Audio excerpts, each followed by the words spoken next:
దేవునికి స్తోత్రములు. మీ అందరికీ నా వందనములు. ఈరోజు దేవుని వాగ్దానం, నీ సరిహద్దులలో సమాధానం కలగజేయువాడు ఆయనే. కీర్తనల గ్రంథం 147 అధ్యాయం 14 వచనం. మహాపరిశుద్ధుడైన మన తండ్రి అయిన యెహోవా మనతో సెలవిచ్చినదేమనగా, మన సరిహద్దుల్లో సమాధానం కలగజేస్తానని. తండ్రి యందు మనమందరము భయభక్తులు కలిగి జీవించాలి. ఆయన కృప కొరకు మనము కనిపెట్టుకునే ఎడల తండ్రి మన యందు ఆనందిస్తాడు. మనమందరము కుమారుని యందు విశ్వాసం ఉంచడం వలన తండ్రి అయిన యెహోవా మన యందు ఆనందించుచున్నాడు. తండ్రి మన గుమ్మంలో గడియలను బలపరిచి ఉన్నాడు. మన మధ్య మన పిల్లలను ఆశీర్వదించుచున్నాడు. మన సరిహద్దులలో సమాధానం కలగజేయవాడు ఆయనే.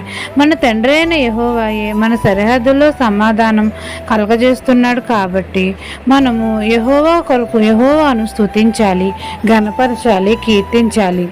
మనకు విరోధంగా రూపించబడిన ఏ ఆయుధము వర్ధిల్లకుండా చేస్తాడు.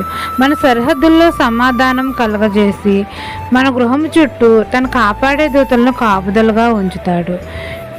ఈ దిన వాగ్దానం నా జీవితంలో నెరవేరాలని కోరుకుంటూ దేవుని సువార్త పరిచర్యలో మీ సహోదరి. ఆమెన్.